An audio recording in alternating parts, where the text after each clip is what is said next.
E aí, pessoal, hoje Formiga na Tela no formato de videoconferência, porque eu estou aqui com Paulo Marques. Opa, beleza? Versão confinamento. Reunidos aqui para falar de uma das melhores séries da terceira era de ouro da TV norte-americana. Com vocês, Mad Men.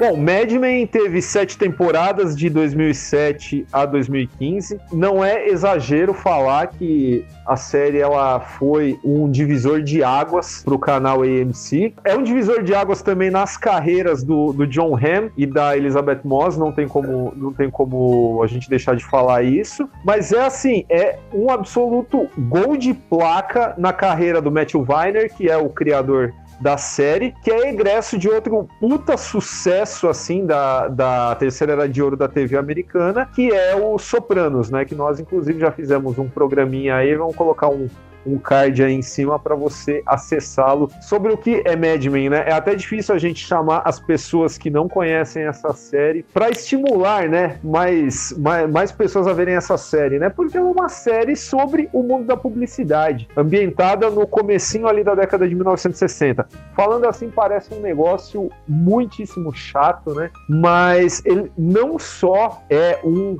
grandíssimo estudo de personagem, ou melhor, de personagem, como também ele é uma crônica sobre a evolução dos costumes ali um pouquinho antes da geração Baby Boom até quase encostando na década de 80, né? Não, e é até engraçado, né? Porque eu não acompanhei a série quando foi exibida, né? Nem pouco tempo depois, eu demorei um pouco para começar a assistir, e assim, e é muito louco isso, porque, cara, é uma época que eu gosto demais, né? De entender, de procurar informação, que é os anos 60, né, o começo dos anos 70, que eu acho que é uma década que parece que ela foi mais longa do que exatamente foi, né, porque são tantos acontecimentos, e a série, como ela retrata, né, uma agência de publicidade, nesse momento também era uma mudança até para uma agência, né, uma mudança de consumismo, né, que a agência também começou a focar muito nesse sentido, e a gente passar, né, durante toda essa década, acompanhando personagens dessa agência, né, e obviamente a gente vai falar um pouco sobre esses personagens, né, são riquíssimos, né? É incrível na riqueza desses personagens, mas os próprios acontecimentos, como você também estava falando, né, Daniel, de a gente poder acompanhar e como esses personagens acompanharam essas mudanças, né, e como eles, de uma forma relataram, né, toda a forma como eles sentiram nessas mudanças também. Então eu não vou me perdoar de ter assistido tão depois essa série, porque eu fiquei impressionado com essa série, cara. E outra coisa, uma coisa importante para falar, né? Então a gente vê muita série que começa uma primeira temporada muito boa, a segunda também muito boa, terceira também, quarta, depois a quinta, sexta, sétima dá uma bela caída, como uma grande série aí de popular, né, que existiu. Mas o Mad Men, ele tem uma unidade legal, né? Porque parece que todas as temporadas elas são estáveis, né? São todas boas, né? Eu não vejo assim uma queda, né? E é incrível isso, cara. Impressionante. É bom a gente já avisar, né, quem por um acaso não sabe do que a gente está falando. Mad Men é uma série que está hoje disponível no catálogo da Netflix. Nós não daremos spoilers dessa série. Essa série até mereceria assim, básicos, né, que a pessoa só vai descobrir que é spoiler na hora que ela assistir a série, né, mas a gente não vai revelar a ponto-chave da trama de forma alguma aqui, porque ela é uma coisa que merece de fato ser degustada. A gente poderia fazer um podcast com spoilers para dissecar, desfiar essa série, porque ela é demais, de fato. E quando a gente pega aí, e olha só, a gente tá falando tanto, mas a gente nem abordou que essa é uma série que segue os passos de um protagonista, né? Apesar do nome do protagonista não estar no nome da série, né? Que é Mad Men, e para quem não sabe, Mad Men é por causa dos publicitários da Madison Avenue, em Nova York, né? Que era uma turminha muito... Eram uns yuppies da época, né? Duplo sentido nesse nome aí, de Mad Men, da Madison Avenue, na verdade. E o Matthew Weiner, que é um cara que, conforme eu falei, egresso do Família Soprano, é um cara que pegou, e isso nós comentamos também no nosso programa do Sopranos, ele é um cara que aprendeu muito com o David Chase como ser um showrunner, né? A gente tem, assim, várias histórias de como ele tinha métodos pouco ortodoxos para chegar nos resultados que ele chegou, extremamente autocrático, e isso se revela também na escolha do ator principal, o Don Draper, né, interpretado pelo John Hamm, é de fato o grande papel da carreira desse ator. Eu acho que ele pode ficar mais 50 anos atuando, ele não vai ter outro grande momento como ator como ele teve nesta série. E o Weiner a gente pode desenvolver um pouquinho mais o modus operandi dele e como a vida pessoal dele acabou vazando para essa série, mas vamos falar um pouquinho mais sobre Don Draper, né, que é um personagem fascinante, né? E é até curioso, né, porque, bom, óbvio, né, o Don Draper, ele é um personagem misterioso, né, então acho que quem assiste vai tentando desvendar, né, tudo o que acontece com o Draper. São vários acontecimentos, né, o Don Draper é um cara extremamente complexo, problemático, tem um vazio enorme, né, dentro dele, assim, que ele tenta preencher aí, né, com as aventuras sexuais, enfim. E ao mesmo tempo que ele é, óbvio, né, produto da época, né, dos anos 60. Então, e aí a série faz isso muito bem, né, que é mostrar, né, um cenário extremamente machista, né, mulheres aí, né, num momento de crescimento, né, de aparecer, né, que até uma das personagens, né, que é a Peggy, ela é uma das pessoas que mais evoluem dentro da série. Eu acho que isso também faz muito parte da época, né, e as mulheres estavam nessa evolução. E a gente tem um cenário extremamente machista, quando a gente vê hoje, né, completamente diferente do que é hoje mesmo, né, porque a gente está falando de pessoas dentro do ambiente corporativo, fumando, bebendo, enfim, coisas que hoje não existem, né, e a série retrata muito bem isso, né, e é super interessante. E o Don Draper, cara, ele, além do John Hamm fazer uma atuação sensacional, né, o personagem, ele é complexo, ele é ótimo também para ele poder trabalhar. Curioso que até alguns personagens, por mais que ele seja, né, o protagonista, quando sai um pouco da bolha, né, dele, acaba até às vezes perdendo até um pouco de interesse. Eu não sei o que você pensa disso, mas assim, por exemplo, quando tem a Beth, né, a Beth que é a esposa dele, aqui é um mini spoiler, enfim, mas ela se separa, né, do Don Draper em determinado momento na série. O próprio interesse, e por mais que ela continue aparecendo na série, por não fazer parte da bolha dele em alguns momentos, eu acho que ela perde muito como personagem. Porque eu acho que tudo que tá à volta do Don Draper é tão interessante, porque também tem a ver com o próprio personagem, que é o Don Draper, e que o que fica fora, você perde um pouco de interesse. Por mais que a gente possa falar de diversos personagens interessantíssimos dentro da série, o Don Draper é espetacular, né, cara?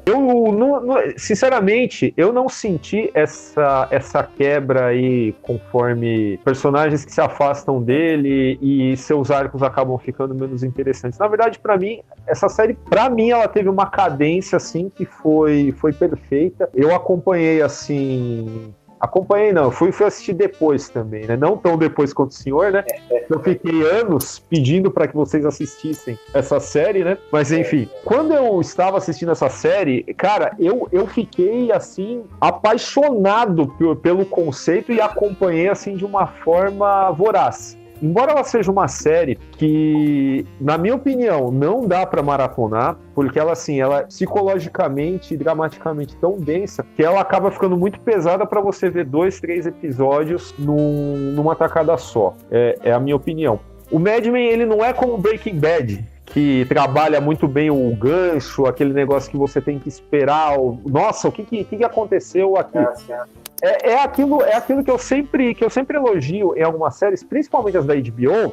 HBO que, por sinal, não quis bancar Mad Men, né? E foi parar... Sorte da AMC que bancou esse projeto ousado. A coisa que eu sempre elogio nas séries da HBO é que elas têm uma cadência e um ritmo literários.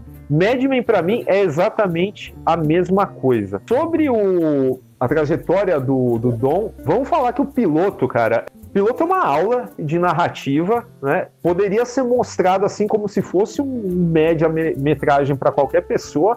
que ele funciona super bem, né? E funciona daquele jeito. Nossa, o que aconteceria, o que vai acontecer com esse cara a partir daí? E aí você tem toda uma série, você tem 7 temporadas para acompanhar esse desenvolvimento do cara, que é absolutamente fascinante.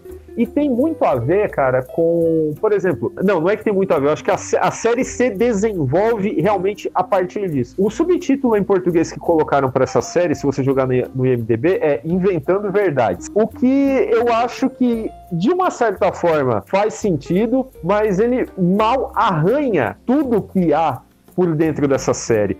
Você pegar e falar sobre a insatisfação de pessoas numa sociedade norte-americana, que é aquele negócio do subúrbio, aquele negócio todo perfeitinho, sonho americano, o que existe por trás do sonho americano, e colocar isso num ambiente de agência de publicidade é perfeito, porque a agência de publicidade, ela é quase que um pedaço de um fractal de toda a sociedade americana, né? São pessoas vendendo coisas, né? Ou ajudando a vender coisas que as pessoas não precisam para fingirem que são felizes. Isso descreve praticamente todo o emocional dos personagens que a gente vê na série, por 7 temporadas, né? Isso. E assim, a gente está falando de uma época que o consumismo estava bastante aparente também, né? Então, assim, a agência era fundamental nesse sentido, né? E aí o ponto que você estava falando em relação ao primeiro episódio e que a gente vê, né, de apuro... Assim, é chover no molhado falar da parte da direção de arte, enfim, né, dos próprios cenários, né, a ambientação também dessa época, ela é perfeita, mas é legal falar da parte técnica, que nós estamos falando no primeiro episódio, é interessante para manter um certo ar de mistério, né, o Don Draper, por exemplo, tem vários enquadramentos que são feitos por trás dele, né, para você manter essa forma de mistério, né. Também o apuro visual é excelente, né, então... Não, e bacana você ter falado do visual geral, direção de arte, cara, é quase como o casting ele fosse feito por diretores de arte. E eu vou explicar por que eu disse isso. A cara do Jon Hamm evoca aquele tipo de ator, aquele tipo de cara que você via no cinema e na TV na virada da década de 50 para 60. Tanto que você vê a inadequação desse cara conforme o tempo vai passando. A gente que tá sempre aqui falando de Nova Hollywood, que o cinema, o audiovisual mudou no momento em que o cinema começava a ser povoado por atores que pareciam com gente real, tipo Dustin Hoffman, Jack Nicholson. É como se o Don Draper, ele fosse a perfeita personificação daquele tipo de protagonista de uma Hollywood clássica, né, por assim dizer, porque Mad Men é cinematográfico e ponto, né, não tem como a gente negar isso. Mas assim, é como se ele representasse perfeitamente o visual de um galã de antigamente. E isso é super, assim, importante para você comprar essa série. E com diversos, assim, pegar um galã, né, de antigamente, cara bonzinho, enfim, e Don Draper é o contrário, né? Que é um galã, mas é um cara machista, o cara... E é curioso porque ele faz diversas atrocidades dentro da série, né? Tem momentos bem de pessoa ruim, mas ao mesmo tempo você meio que compra a ideia dele, né? Porque você entende as dores do cara, né? Porque aí você começa a ver o passado que ele tem, enfim, né? Você compra essa ideia e até entende essas meio atrocidades que ele faz, né? Algumas... E é curioso na série isso também, porque parece que ela surpreende em diversos momentos, né? Pode ser um simples diálogo entre duas pessoas que você acha que vai acabar de uma forma, mas ela muda completamente, porque alguém falou uma coisa assim, idiota pra um, né? Aí um xinga o outro, que você nem espera que isso vai acontecer. Então parece que ela vai te surpreendendo a cada minuto, cara. Eu acho isso muito legal. É um texto...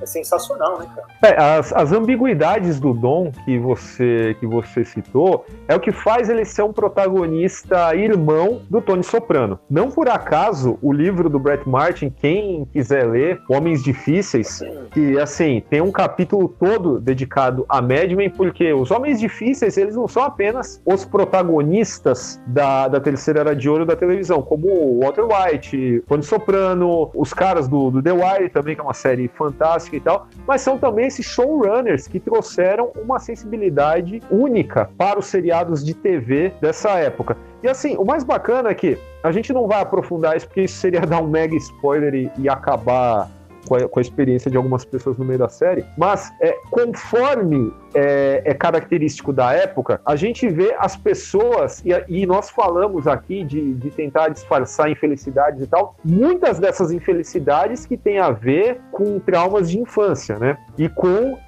necessidades quase que patológicas de agradar aos seus pais. Sejam eles seus pais biológicos, ou seja algum pai que você adotou, seja seu chefe, e por aí vai, que é uma situação muito comum. E nesse sentido, o que acontece? O próprio Matthew Weiner, ele vem de uma família em que ele tinha esses problemas. Aquela família competitiva, a família que, sabe, os filhos têm que ser super bem-sucedidos, eles competem entre si. Pra você ter uma ideia, o Matthew Weiner, ele vem de uma família de gente muito rica. O pai dele, ele foi, acho que, médico do Ronald Reagan. Então, o sucesso dos filhos era um negócio assim, era um negócio de honra. E para o Matthew Weiner, isso é um material de vida muito valioso para colocar dentro dessa série. E é também aquilo que ele conseguiu enxergar no Jon Hamm, porque o Jon Hamm, ele tem uma história de vida assim. Quem quiser ler o Homens Difíceis vai ver isso. Eu também não vou desenvolver muito aqui, porque isso seria também entregar um spoiler. Se eu falar qual é a história de vida do Jon Hamm,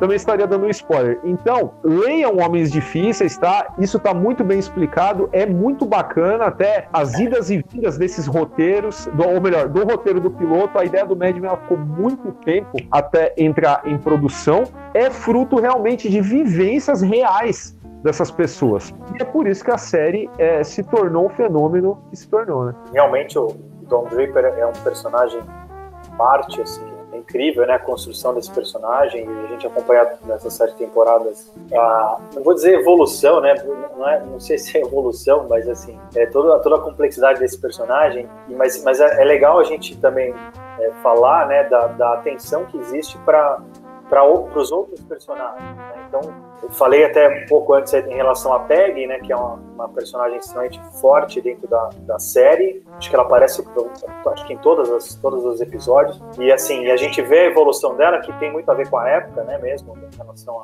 às mulheres, né, enfim, delas poderem aparecer, né, de crescerem profissionalmente num ambiente extremamente machista. Entre outros personagens, assim, impressionantes, assim, que eu gostei demais, né? Tem o Pete, é um personagem fantástico, um cara extremamente surpreendente.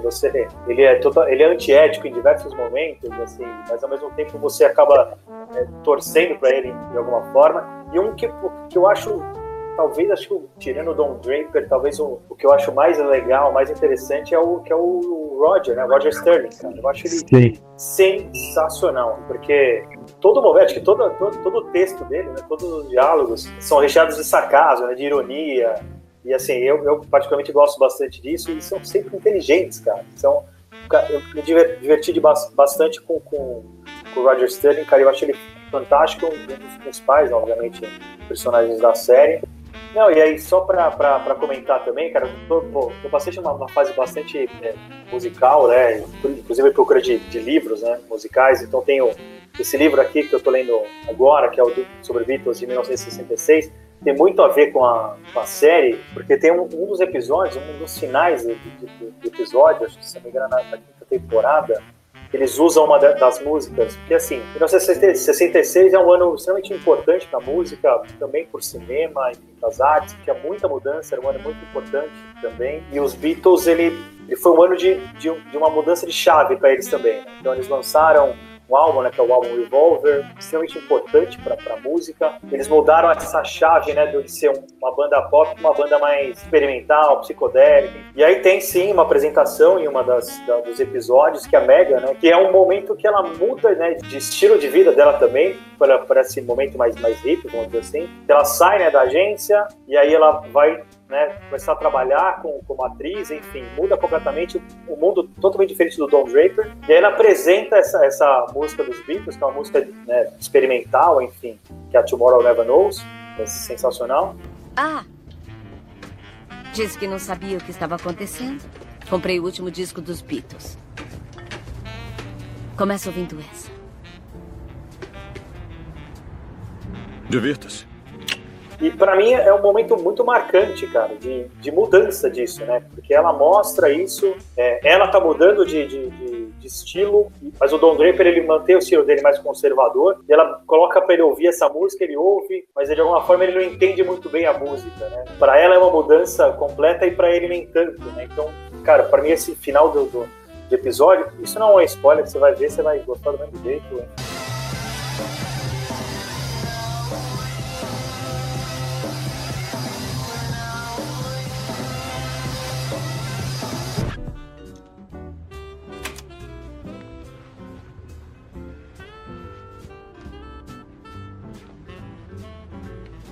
Acho que tem muita coisa que a gente poderia falar mais dessa série, mas acho que vale aí pra galera, quem não viu ainda, assista, são 7 temporadas, demora um tempinho pra ver, como o Daniel comentou, né, às vezes você não vai maratonar uma série, uma temporada, mas dá pra você assistir alguns episódios, é legal demais, acho que vale aí pra quem não viu procurar, porque, meu, é sensacional.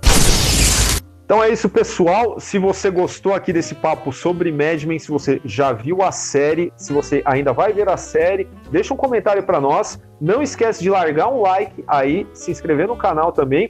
Os 2 livros que nós recomendamos aqui, que é o Beatles 1966 e o Homens Difíceis, eles terão seus links de compra aí na descrição do vídeo, tá? Homens Difíceis, inclusive, ele tem uma resenha no Formiga Elétrica, dá uma olhada lá, também terá o link aí na descrição do vídeo. Acesse nosso site, formigaelétrica.com.br, manda um e-mail para nós na tela, @formigaelétrica.com.br. Procura a gente nas redes sociais, Facebook, Twitter, Instagram, que é @formiga.elétrica. E não esqueça que o Formiga Elétrica também tem uma campanha de financiamento coletivo e recorrente no Apoia-se. Procura lá em www.apoia.se/Formiga Elétrica e vê se você quer contribuir com a nossa causa, ajudar a gente a aumentar a nossa qualidade técnica, expandir nosso conteúdo. E é isso. Esse foi o Formiga na Tela em formato de videoconferência, esperando que essa quarentena acabe logo. Se inscreve no canal, só clicar aí no botãozinho que tá aparecendo aí na tela. E é isso. A gente se despede aqui. Falou! Falou, até mais. Abraço.